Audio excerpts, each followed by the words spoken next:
Let me guess, you deserve a salary raise. You need a salary raise. But every time your mind think of asking, you have certain questions in mind. क्या होगा अगर उन्होंने मुझे मना कर दिया तो? मैं ग्रीडी तो नहीं साउंड कर रहा? क्या ये राइट टाइम है जब मैं सैलरी रेज के बारे में बात करूं? अगर आपके दिमाग में भी ये सारे क्वेश्चंस आते हैं then this video is just for you.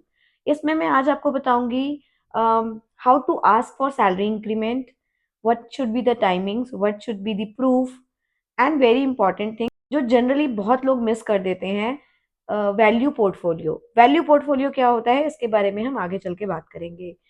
Welcome back to Ruchi HR channel once again. Today I'm going to talk about how to ask for salary increment, what should be the value portfolio, what should be the right time, और अगर no बोल दिया तब क्या करना है। Welcome back to Ruchi HR channel once again. In today's video, I will talk about building your value portfolio. What should be the right time to ask for increment? What should you do if you have to listen no about your increment?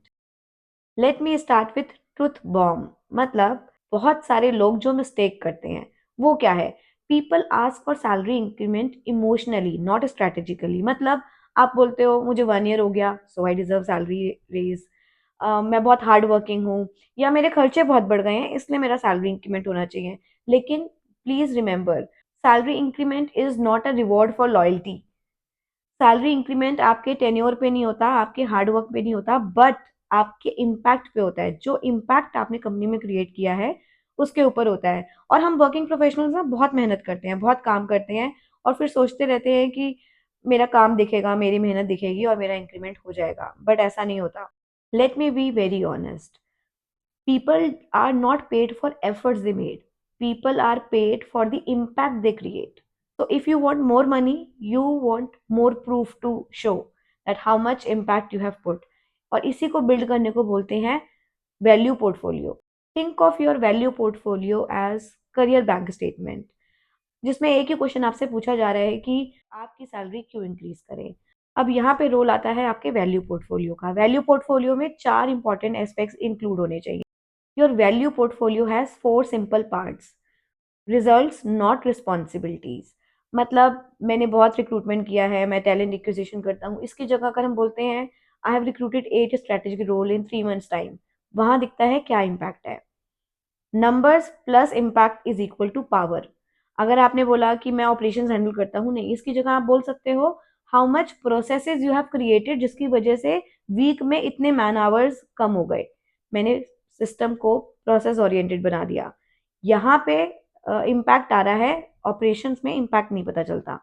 और अगर आपने impact अपने अभी तक लिखने शुरू नहीं किए ना, प्लीज डू इट, क्योंकि शायद नेक्स्ट 2-3 मंथ्स में आपका भी सैलरी इंक्रीमेंट ड्यू होगा। Prepare from today itself. Even a simple note app या एक्सेल जिसमें आप अपने इम्पैक्ट्स को, क्या क्या रिस्पॉन्सिबिलिटीज आप कर रहे हो, उनको आप कहीं ना कहीं मार्क करके रखो। इससे आपको अपना वैल्यू पोर्टफोलियो बिल्ड करने में हेल्प मिलेगी। अब वैल्यू पोर्टफोलियो का सेकंड पार्ट है प्रॉब्लम यू सॉल्व। हर ऑर्गेनाइजेशन में कुछ ना कुछ प्रॉब्लम्स आती रहती है और स्मार्ट पीपल उनको हैंडल भी करते हैं, मैनेज भी करते हैं। बहुत अच्छे इम्पैक्ट आते हैं जब वो उस पर ध्यान देते हैं, फोकस करते हैं और एक सोल्यूशन प्रोवाइड करते हैं। लेकिन वही स्मार्ट पीपल उस इम्पैक्ट को, उस प्रॉब्लम के सॉल्यूशन को डॉक्यूमेंट करना भूल जाते हैं। Don't make this mistake. जो जो आपने प्रॉब्लम सॉल्व की हैं उसका कहीं ना कहीं रिकॉर्ड बनाइए, उसको डॉक्यूमेंट कीजिए। ये आपको अपने वैल्यू पोर्टफोलियो में जरूर ऐड करना है। सिंपल है।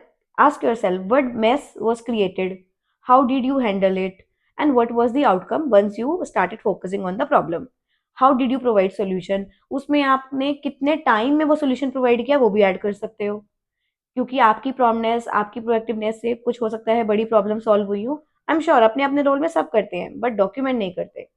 Example, X person has resigned और उसके डिजाइन होने के बाद certain responsibilities I have started taking. कुछ रिस्पॉन्सिबिलिटीज मैंने लेनी शुरू कर दी और वो कॉन्टिन्यूसली मैं ही ले रहा हूँ। तो वो एक इम्पैक्ट है जो आपने क्रिएट किया है। वो इम्पैक्ट जो आपने क्रिएट किया है वो कोई भी न्यू ज्वाइनर आके शायद ना क्रिएट कर पाता। ये आपके वैल्यू पोर्टफोलियो का सेकेंड पार्ट है। Now the third part of value portfolio is growth beyond role.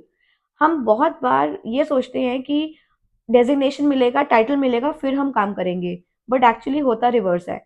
यहाँ पे ना हैन पहले आया है या एग पहले आया वाला स्टोरी नहीं चलेगा। यहाँ पे डेफिनेटली रिस्पॉन्सिबिलिटीज पहले आती हैं, इम्पैक्ट्स पहले आते हैं और टाइटल बाद में।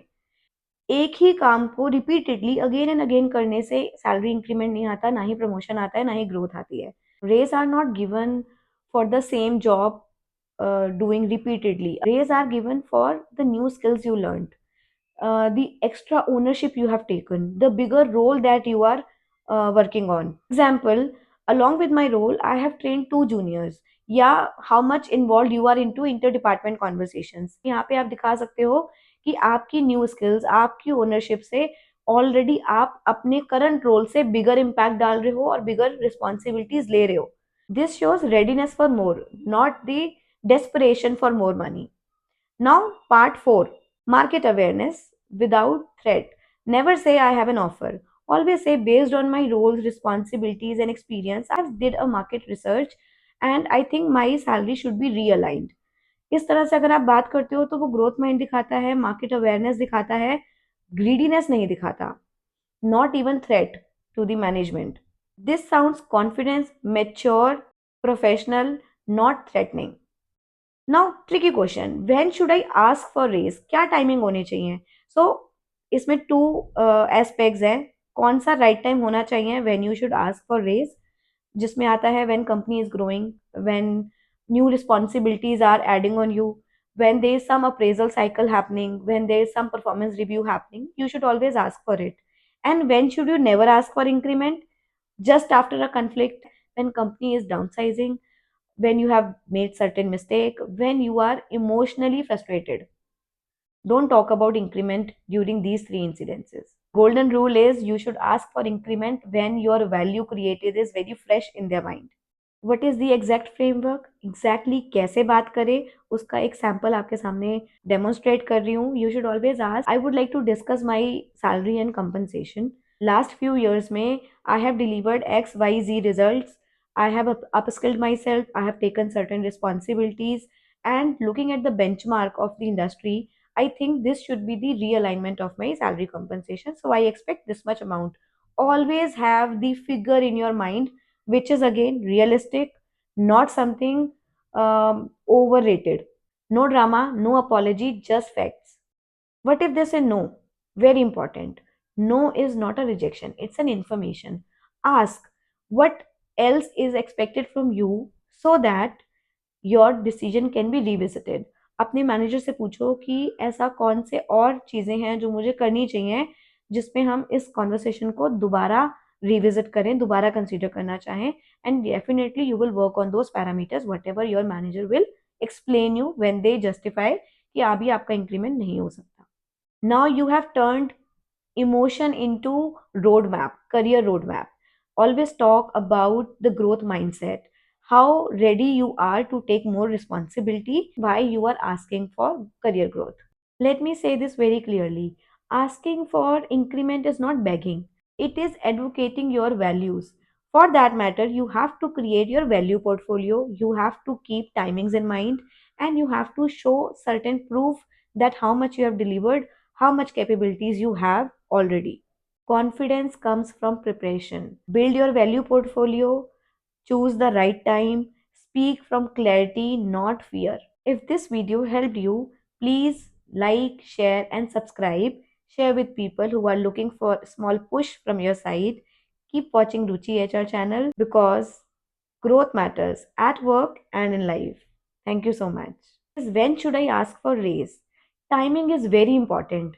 कौन से राइट टाइम पे आपको अप्रेजल के बारे में बात करनी चाहिए? जब आपका प्रोजेक्ट कंप्लीट हुआ हो, जब आपकी रिस्पॉन्सिबिलिटीज रीअलाइन हो रही हो, कंपनी की ग्रोथ अच्छी आ रही हो, या आपका अप्रेजल साइकिल ड्यू हो.